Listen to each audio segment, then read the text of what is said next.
Dan Reardon is in with us today, of course. We had him in previously running for Herkimer County Sheriff once again. Welcome back to the show, Dan. It's great to be here. Thank you. Yeah, sure. What's new? I know coming out in the news here, a new endorsement from the United Mine Workers of America. That's the local 717 representing some of the Remington folks out there, right? Yeah, that's very exciting. It's, just pull that mic up just a little bit yep, there. There you go. Is that better? Mm-hmm. Yep. Okay. Yeah, it's very exciting. It's a thrill.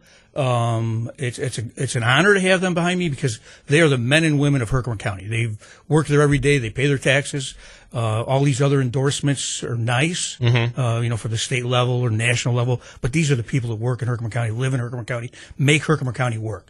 Because without their support, without their efforts, I mean, Remington Arms next year is going to be 200 years old, all in Herkimer County, the oldest gun manufacturer in the nation. And one of the biggest employers for the biggest employer, yes, by far. Now, the SAFE Act has become a big topic, of course, nationally with the debate with the Democrats recently. What's your stance on that? I'm against the SAFE Act. Mm-hmm. I mean, when you look at it, they are imposing more restrictions against the honest, hardworking, safe. I say safe in the sense of person.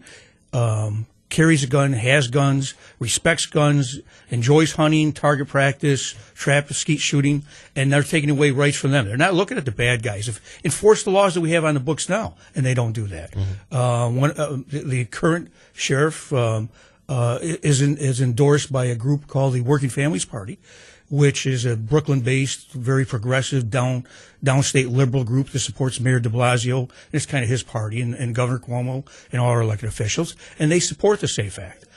Here he is saying he's against the SAFE Act and has come out against it, but he goes, receives, and gets endorsed by a party that's against it. So you can't be both. And especially take it to the next step here in Herkimer County, which we have Remington Arms, to take a party endorsement that supports the SAFE Act. Mm-hmm. Take the gun part out of it. What does it do just to the economy of Herkimer County? Sure. It's been swirling around that was a major reason for them looking to move elsewhere. Yes, exactly. Yep. And how can a Herkimer County sheriff? Well, I should back up and say if the current sheriff gets reelected, the Working Families Party is going to be able to boast throughout the state that they have endorsed a Republican sheriff that is Remington Arms in his home county. We're talking to Dan Reardon, former Herkimer County Sheriff, who's running again, and it's ironic. It's Back to the Future Day today here, so you're trying to get back to the future in a way. For you, you were also characterizing your own candidacy before we came on here. How do you see yourself in this race? Yeah, I'm the underdog. And it's funny because people have reacted like you did, Dave, saying that, okay, I am. I have one party line. I'm on a conservative line. I'm a registered Republican. I've always been a Republican. Timmy Clark, who's the Democrat candidate, he has the Democrat line and the woman's line that the Governor Cuomo started. Mm-hmm. And Farber has 4 different lines. So I'm the underdog. However, people have one vote. Right. Every voter's got the one vote. Mm-hmm. They're going to go in. They're educated. It's not like the old days where they used to go in and just pull that lever and never look. Well, now they got to fill in the dot. They're educated. They know the issues. They know what they care about. And I believe I have the message. I have the proven experience as being sheriff and in my experiences with the state level that will benefit Herkimer County. Okay. So I'm hoping they use that one vote and fill in my dot. Any preliminary idea of numbers, support that you're going to get as far as that goes? No, we didn't do any polling or anything like that. But I mean, just going to the grocery store with my wife, people tell you, grab me and say, we're voting for you. Mm-hmm. I've been going door to door, different events. And it sounds great. I just need everybody to get out and vote. They need to do that. And you were sheriff for 10 years, 1985 to 1995, correct? Correct. And tell us some of the differences that you see, facing the county now in this position. Oh, sure. When I was there, I started a lot of programs. Mm-hmm. I started a drug task force. I started a welfare fraud program, K-9 units. I was creative in grant writing to receive funds that the county so drastically needs. Mm-hmm. We live in a rural county, not a big tax base. We don't have a road patrol, so all the efforts go in really to the county jail and the civil side of it. So those are 2 big things. I tried to supplement and assist the other law enforcement with these kinds of programs, because the local villages PDs couldn't afford a K-9 units.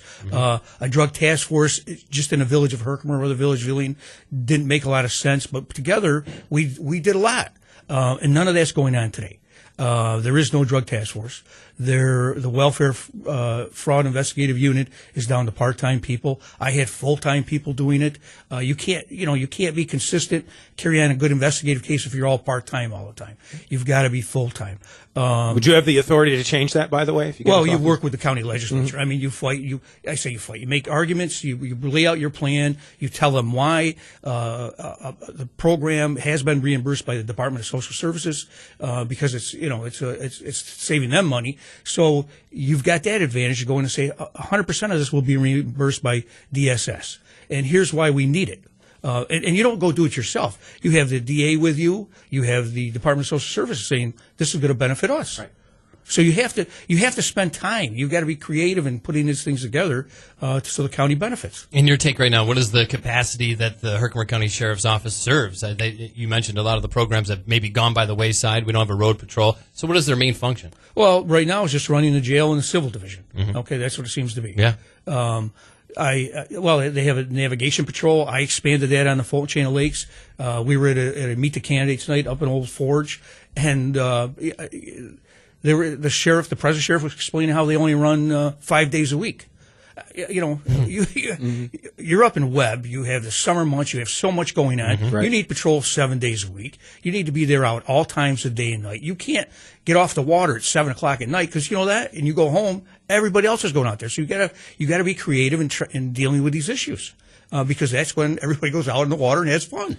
You're wearing a golf shirt with your instructor logo on it today. Any significance to that? Well, I work right now up at the National Center for Security and Preparedness up in Oriskany. The state took that over. They're investing millions of dollars into it. They're making it a Disney World for first responders. And I help up there. I assist in programs, role players, because it's hands-on training. It is not, strictly classroom. You're out in the field. We have retired cops that are bad guys that are, say paintballs to make it easier shooting back and forth. We have today we have a course going on that puts EMTs with police for large, massive type shootings where they have to protect and work with each other to get the victims out. So I'm going as soon as I get done here. I'm going there. We're talking to Dan Reardon, running for Herkimer County Sheriff here, 100.7 FM WUTQ. We had the Rome mayoral candidates in yesterday. We asked them if they like dogs or cats better because there was a study from Siena College that determined that more dog lovers than cat lovers in the state of New York. Where do you stand on that? That's interesting. I'm a dog lover, but my wife has cats too. So I have, you say that, I have wire hair pointing Griffons. Wow. A hunting dog, train them to hunt. They're shown them. They're grand champions. As a matter of fact, we showed our dogs at Westminster last year. Did you really? Yes. Wow. How'd that do? How'd that go? Well, not good. We didn't win, so you didn't see us on TV. But it was a great experience, and it was fun. So, do you have a handler for that? Or no, I do it myself. Really? Wow. Yeah. I watch every year. That would have been fantastic. No, matter of fact, my wife and I have taken 2 of our dogs and made them grand champions. And we've done all the showing ourselves. Long-time Herkimer resident? Grew up there. Grew up in the city of Little Falls, born in Little Falls Hospital. Grew up there, And your day-to-day, I know leaving the sheriff's office in the mid-'90s there, you continued on to... Yeah, I was fortunate. The Attorney General, Dennis Vacco, offered me a position to be his chief investigator, part of his executive team, to oversee 200 police officers statewide. So you stayed in that realm. You didn't bow out. I've been in first responder, law enforcement, corrections my entire career. With Governor Pataki, I was one of his commissioners that oversaw all the county jails. I was a commissioner for the Commission of Corrections. So I had direct involvement with building jails, with variances, with inmate issues, with all aspects of a county jail where there were issues. I did it along with the other commissioners. So I think I can bring that all back to the county. That's important to help. Just like a throw in, because you know how you hear things second, third hand when you're campaigning. Yes, I have a state pension. I earned it. I didn't set the system up. That's the way it works. If people want to change it, they should contact their state reps. Of course. This is not going to add to my pension. I'm giving up the job. If I win this, I'm going to give up the job with the state, commit full time to the county. I have the health benefit package. So there's all these things going on that people aren't clear on that I would just like to clarify. Very good. And your take, maybe one of the biggest concerns facing Herkimer County at this point that you may be able to help or quell if you get in office. It's obvious that the jail is the big thing because it's going on, and you've got to look at the different aspects. We haven't educated, at least I haven't seen it. They have not educated the public, the taxpayers, of what is needed, what is not needed. There was a letter to the editor, the local resident wrote, and he took the numbers that the sheriff provides to the county legislature every month. For inmates? Pardon? Per inmate? Per inmate. For argument's sake, I'm going to be off in numbers, but I'm going to say he said it was $120 a day to board out an inmate, what they've been averaging. To keep them in our own county jail was $350. Well, let's board everybody out. Well, we have to put all those facts and numbers together and throw that out. Sure. We should be right now going into a long-term contract with Oneida County to do that because we need cell space. No matter what, we need cell space. Oneida County cannot board in federal inmates right now because of the designer issues with their jail. And they're shipped to Montgomery County? Montgomery, Fulton, all over. So we should go into a long-term contract. Their revenues are down. Sit down with the sheriff and say, you know what, we want 40 beds, 50 beds, whatever the magic number is, at X number of dollar days for the next 5 years. Let's take a look at that. Then we can start planning things, and we can take a look at stuff. Right now, we're being penny wise and pound foolish here. When I talk to the county legislator in charge of properties, they're looking at a Herkimer County jail right now costing $40 million to build today. And no one's educated the public on it. Gotcha. No one's talked about what it's going to cost to man it after with operating expenses, the medical staff, the mental health staff, the support crew that you're going to need, the maintenance crew to take care of everything. And those are things we should educate the voters on. Very good. Well, best of luck moving forward. By the way, do you have a celebrity look-alike? Does anyone ever tell you look like someone famous? Because I'm looking at the mustache and the hair, and I'm getting... Well, no, they still have a face for radio. I'm probably dating myself here, but one of my childhood heroes growing up was Captain Kangaroo, Bob Keeshan. I don't know if you remember him or not. Yeah, you look a little like Thanks a lot. Yeah, it's actually a good thing, Dan. Okay, He's one of my most trusted heroes when I was growing up. Thank you. Thanks for coming in today. Thanks for having me.